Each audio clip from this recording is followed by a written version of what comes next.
actually a number from, I think the book was written in 2018, so those numbers might have changed by now. But spinal cord trauma is rather common. And it says in the U.S., because that's where we are, about 10 to 12,000 people are paralyzed each year due to spinal cord trauma. I feel like those numbers are probably higher because so many people drive with their cell phones now. Okay?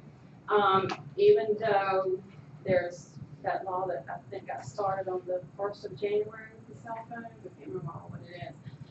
But usually, sometimes the reason could be a fracture to the vertebrae itself.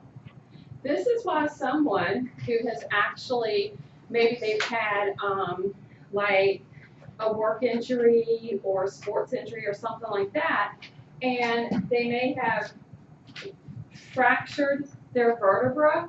Okay, have you ever heard of someone having that? Why it's so important for them to be as immobile as possible, because you need whatever part of that vertebra was to repair. Because if you go back to thinking about that structure,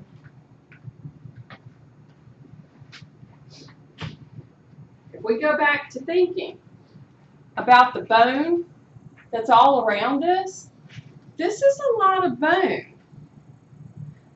Definitely, if something breaks close to this nervous tissue, you want that bone to heal correctly. All right? Some cases, the vertebra can create an actual spinal cord tear, rip, severing, okay, that can occur. Usually the highest risk group is male, 16 to 30. They tend to be a little more, I guess, adrenaline-based. What does it mean by breaking the vertebra? Like, it has a crack or it? It can crack.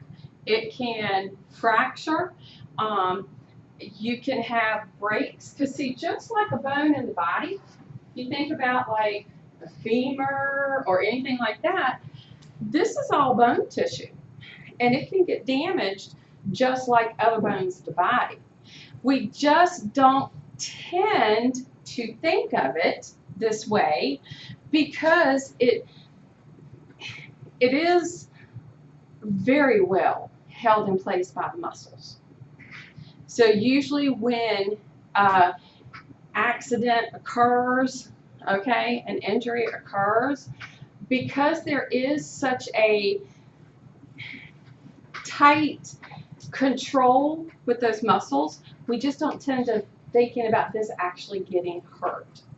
But this bone can actually get hurt. And if it's close to the actual nerve tissue, it can cause damage to that nerve tissue. Okay, so these traumas that occur, you can end up, like if we're looking at it as a cross section, okay, you could end up with maybe a side getting damaged. The one thing that's the worst is severance, a complete cut through the spinal cord. Can it re-heal if that ever happens? If it's like a clean cut? Now,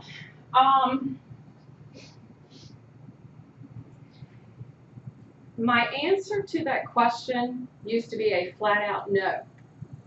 Okay? Now, healing that occurs, does that mean that you're going to end up with the full function? Most likely, no.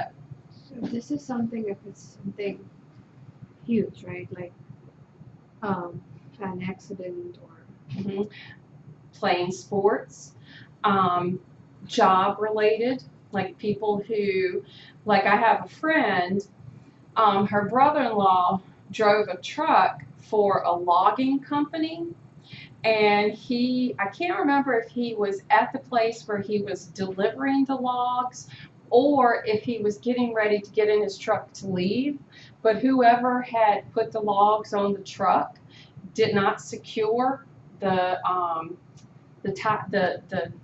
like ratchet straps that come across it, and the logs came loose and he got pinned under, and you know, he's forever gonna have problems because of the damage that was done. So I think the difference we have now is how quickly they can, I think, address the issues that can be addressed.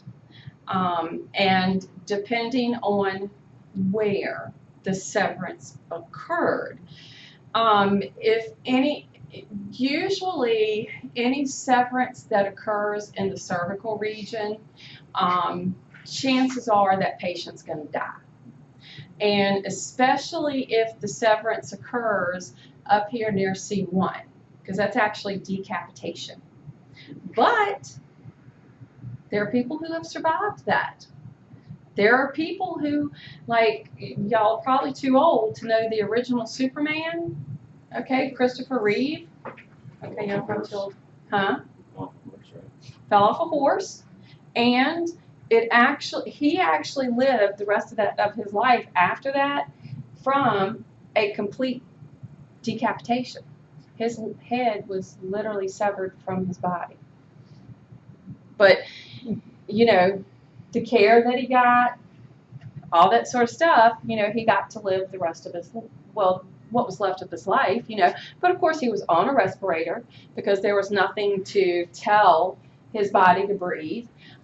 He had to have something be, you know, controlling his heart. I mean, because you sever up here, the brainstem that we're going to learn about, the brainstem has the control centers for areas like respiration, heartbeat, heart rate, body temperature, all that sort of stuff. So anything you do to the brainstem, that usually results in death, or very quick death, usually.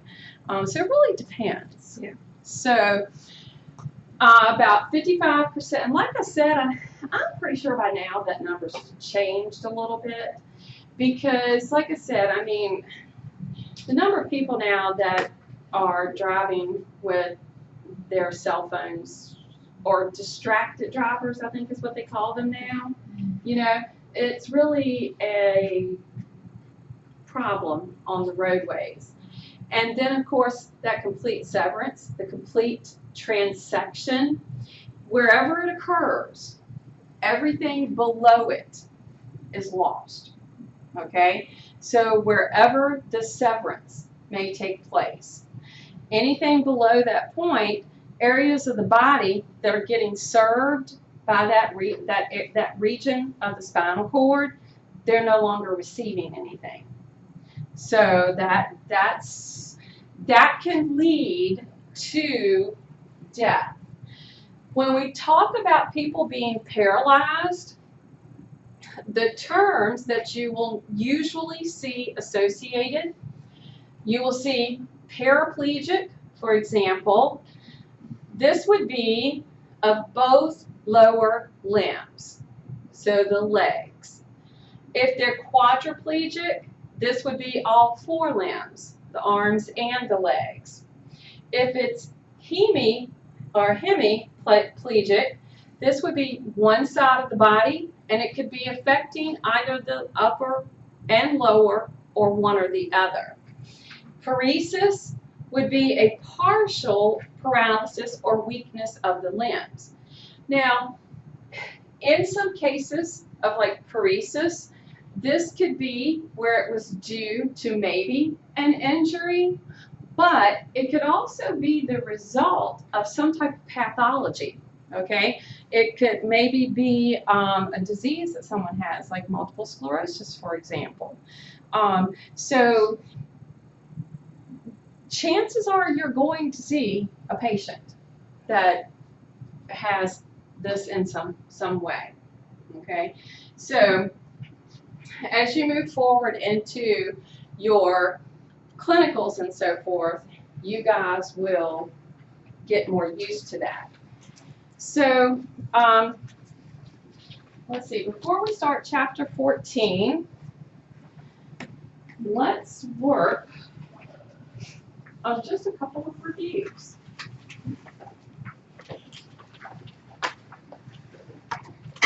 Oops.